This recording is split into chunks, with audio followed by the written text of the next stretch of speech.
Este exemplo servirá para alicerciarmos o conceito do uso de listas do framework de coleções da linguagem Java, ok?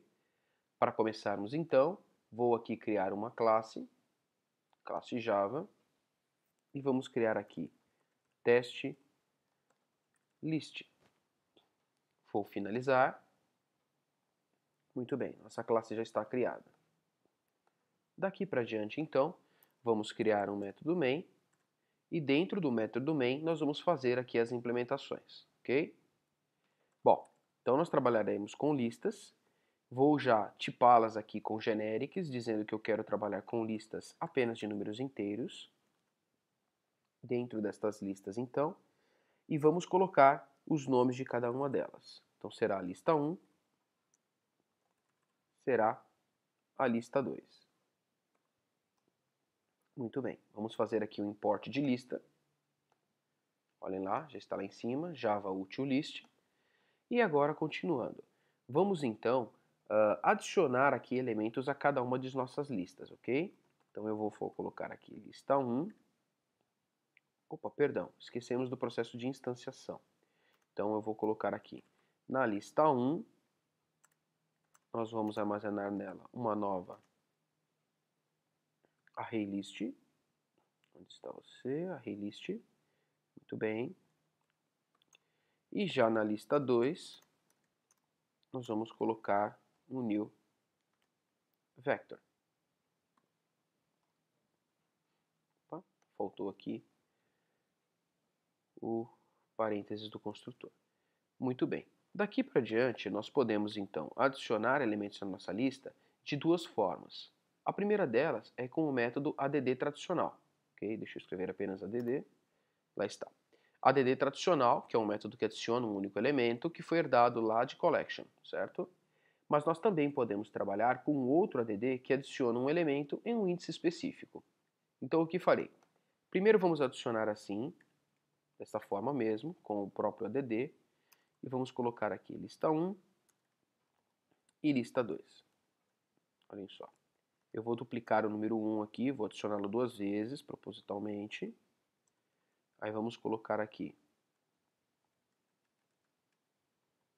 mais algumas inserções. Vamos alterar aqui alguns valores. Opa. Do lado de cá a mesma coisa. Muito bem. Agora, o que farei? Eu simplesmente farei a impressão aqui de cada uma destas listas, fazendo um laço do tipo for_each. Cá está. Então, o primeiro deles vai trabalhar na lista 1, e o segundo dos meus laços vai trabalhar dentro da lista 2. Correto? Vamos imprimir aqui. Lista do tipo ArrayList. E aqui embaixo nós colocaremos uma lista do tipo vector. E aqui dentro faremos o processo de impressão. Farei com apenas system.out, imprimindo aqui o número inteiro.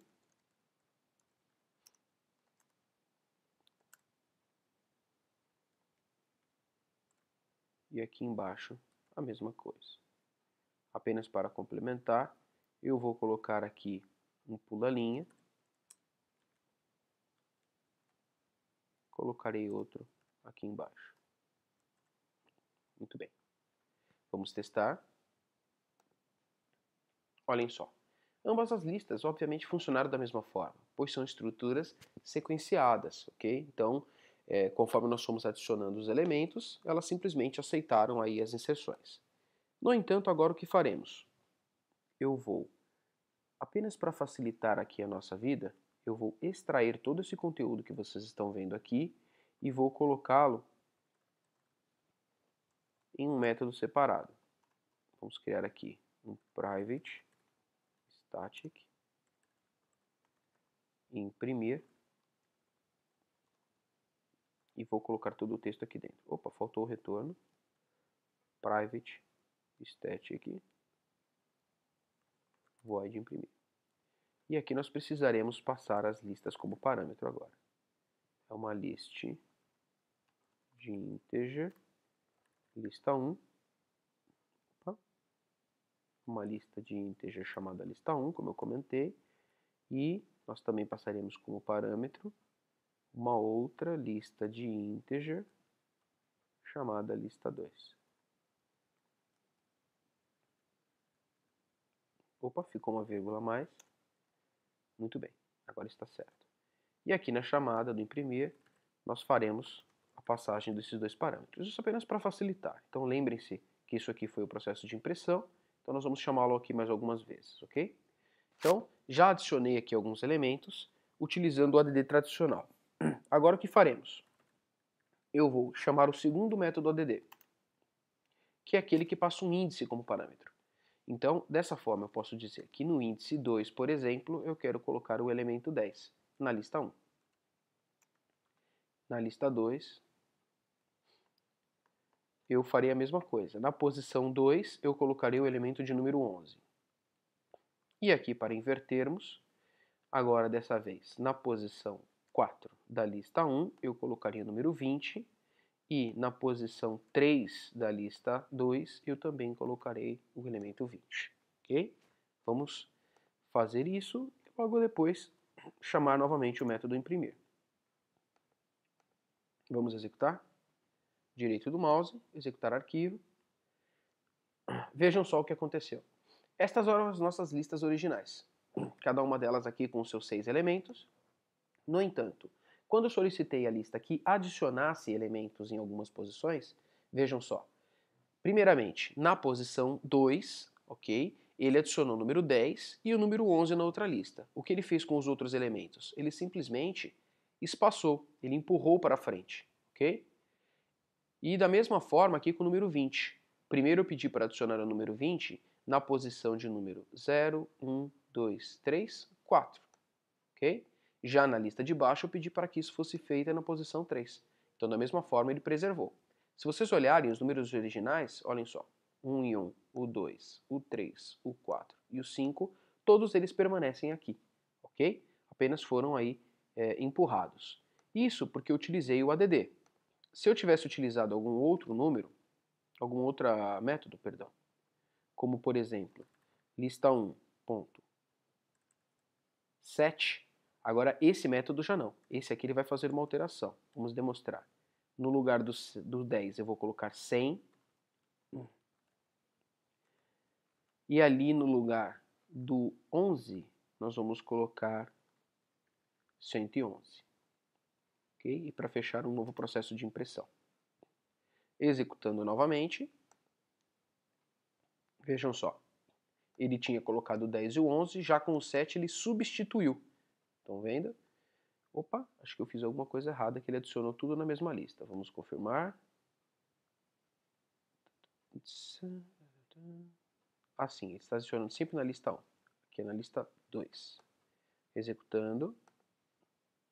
Muito bem. Olhem só. O que era 10 virou 100 e o que era 11 virou 111. Porque desta vez eu utilizei o método set, ok? E para finalizarmos então, eu vou agora utilizar outro método, lista 1. Nós temos aqui alguns outros métodos para fazer remoção de elementos, por exemplo. Então vou remover um índice. Dessa vez eu vou remover da lista 1 o índice 3 e da lista 2 também o índice 3. E vamos fechar fazendo um novo processo de impressão. Vamos testar? Olhem só. Agora, ele havia feito aqui todos os processos anteriores. Já neste processo, a primeira coisa que eu solicitei foi remover o elemento da posição de número 3. Então, nessa primeira lista, quem estava na 3? Foi o 2. Então, o que ele fez? Ele removeu e reajustou todos os outros, da mesma forma com que ele empurrou daquela vez. Então, antes, depois do 100 vinha o 2, agora vem o 20. Aqui na lista de baixo a mesma coisa. Depois do 111 está vindo o 2, mas antes vinha o 20. Então ele também removeu este elemento e reajustou toda a lista. Ok? Muito bem. Agora, para finalizarmos, eu tenho criado aqui uma outra classe chamada testStack. Pois eu gostaria de mostrar para vocês como o stack funciona, ok? Então ele já está numa estrutura parecida com a nossa primeira. Então nós temos aqui já a lista devidamente declarada, fazendo aqui instanciação de stack e o método imprimir aqui embaixo, ok? Muito bem. Se nós executarmos assim normalmente como está, vocês verão que o comportamento é muito semelhante ao que nós estávamos encontrando nas listas. No entanto, a classe stack, especificamente falando, além do método add, ela apresenta um outro método, que é um método justamente para operação no formato de pilha. Só que nós, se tentarmos aqui utilizar este método, nós não vamos localizá-lo.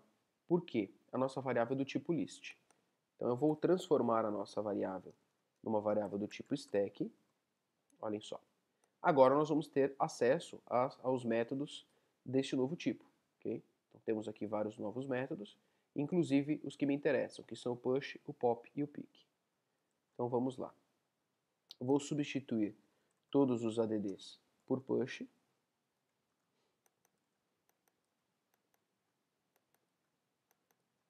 E agora vamos executar. Muito bem. O nosso processo de inserção aqui ele aconteceu normalmente. No entanto, temos que nos lembrar que nós estamos trabalhando com uma estrutura do tipo FIFO, ou melhor, de uma estrutura do tipo LIFO, Last In, First Out. Então, ou seja, inserir os elementos aqui, respeitando a sua ordem, e agora eu farei um processo de... Aqui. Nós faremos agora um processo de POP, que realmente vai remover um elemento da lista. Não quero saber qual será removido, eu apenas removerei dois elementos da nossa lista. E aí vamos fazer aqui a impressão.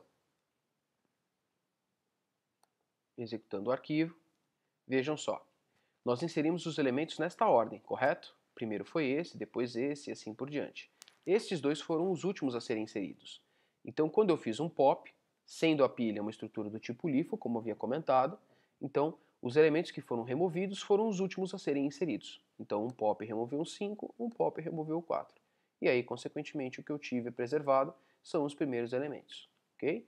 Então, essa é a aplicação aqui de listas e junto do conceito da estrutura de dados pilha. Então, caso vocês necessitem de uma estrutura desse tipo, stack é a classe que pode auxiliá-los.